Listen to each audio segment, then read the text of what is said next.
AI making art. Is it genius or is it sacrilege? We're diving into that very question today, and let me tell you, you've given us a lot to unpack. Research papers, philosophical debates, even a how-to guide, you've thought of everything. Wow, yeah. We've even got a research study with thousands of AI artworks. Can you believe that? It's really incredible how fast this technology is changing. Yeah. And it's not just about how much art is being made, but what it means, for art and creativity themselves. Absolutely. One thing that really got me thinking was this whole idea of being productive as an artist. One study said AI could boost artistic productivity by 25%. Oh, 25%. Yeah. They even found that people were more likely to favorite AI art. So more people liking it sounds good, right? Right. But then it gets you thinking. Right, like, is it really a good thing? Exactly. If AI is doing the technical stuff, what does that mean for the human artist? And if it's all about quantity, does the quality even matter anymore? That's the core of it, right? It's like that classic tree falls in the forest thought experiment. If a robot makes a masterpiece and nobody's around, is it still art? But now, instead of a forest, we're talking algorithms and data. It's funny you mention that because it goes back to some of the philosophy we're looking at, like Mark Kokelberg. He boils down this, can machines be artists? Debate into three questions. And the first one is, what is art anyway? Okay, so back to the basics we go. What actually makes something a work of art? Right. Is it about how skilled the artist is? Yeah. How well they convey emotion? Or is it something deeper, that connection between the artist and the person experiencing the art? Which leads us to his second question, right? About intention. Like, if I tell my smart speaker, write me a poem about a cat wearing pajamas, is that art? Or is it just words and algorithm put together? Exactly. Can a machine even try to make art, or is it just following orders, copying patterns it learned? And if there's no intention behind it, can we as humans still feel something, find meaning in it? And that takes us to Kokelberg's third, and maybe the wildest question. Can we actually say that robots have human-like intentions?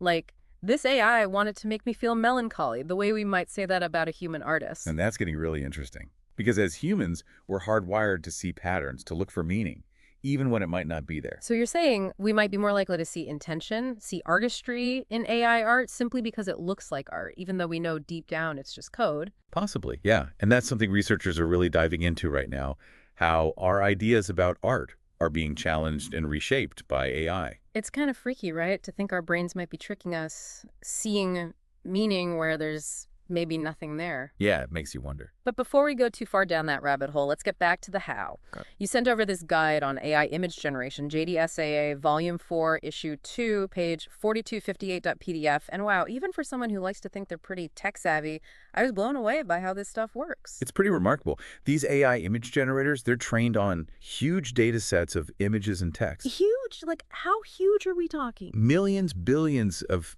paintings, photos, you name it.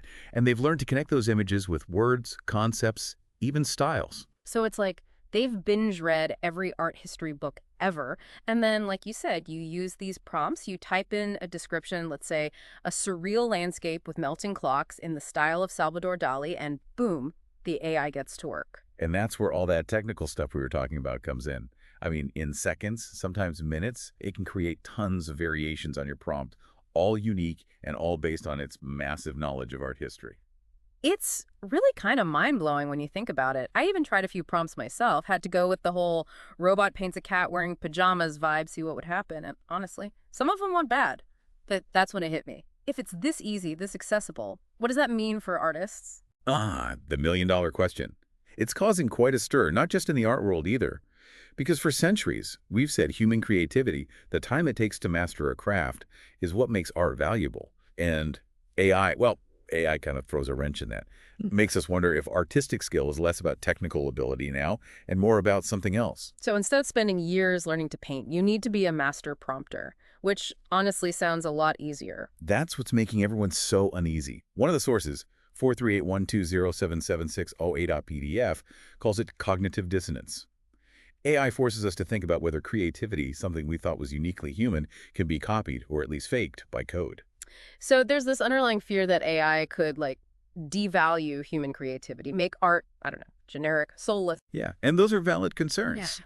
But we got to remember, Art has always evolved with technology. Like, think about photography totally changed how we see and create art. True, painters weren't stuck trying to make things look perfectly real anymore, which led to Impressionism, Abstract Expressionism, all kinds of new styles. Exactly. Photography didn't kill painting, and AI won't replace human artists. But it will change how art is made, how we experience it, and what it means to be creative. So, are we about to see a whole new art revolution? One where AI helps us go beyond what we can do with our traditional tools? Maybe. But with any revolution, you'll have those who embrace the change and those who push back against it. And it seems like a lot of folks, especially in the art world, are pushing back. You shared a paper with me, 438-120-776-OAs.pdf. It really dug into the whole NFT art scene. Yeah, NFTs. And they called out this idea of faux rarity. Basically, just because something's rare online doesn't automatically make it valuable or meaningful. Right. And that's a big criticism of AI art, that it's all just style, no substance. Like slapping a price tag on something that take, what, a few milliseconds to create and calling it a masterpiece. But hasn't that always been the case with new art forms, though? Like, people were skeptical of photography back in the day. Oh, yeah. Impressionism, too. Anything that shook things up. It takes time for new styles, new ways of creating to be accepted, right? Absolutely. But there's something else going on here, too. And it goes back to John Dewey and what he said about art needing intentionality. Okay. 438-120-776-OAs.pdf actually quotes him saying the artist's intention and their authenticity are critical. Yeah. And, well, that's a tough one for AI to overcome. Because right now, the intention behind AI art is coming from the programmer, right?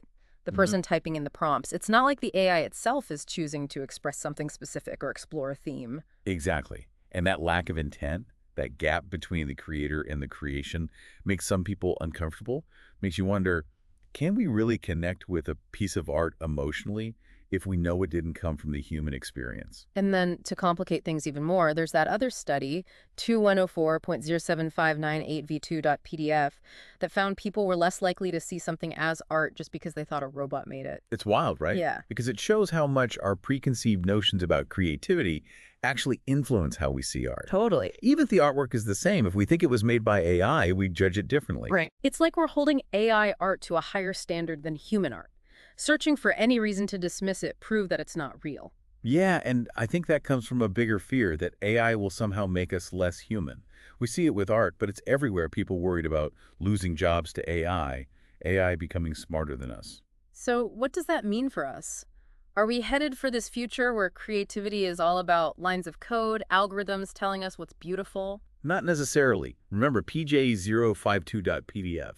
They had that idea of generative synesthesia, this idea that maybe AI won't replace artists, but will change what it means to create. Right. Instead of being amazing at painting or playing music, artists become amazing at coming up with ideas, using AI as a tool to push their own imaginations further. Exactly. Imagine artists working with AI, giving it prompts, guiding its creative process, then choosing the best results, shaping them into something totally unique, something that goes beyond what either humans or machines could do alone.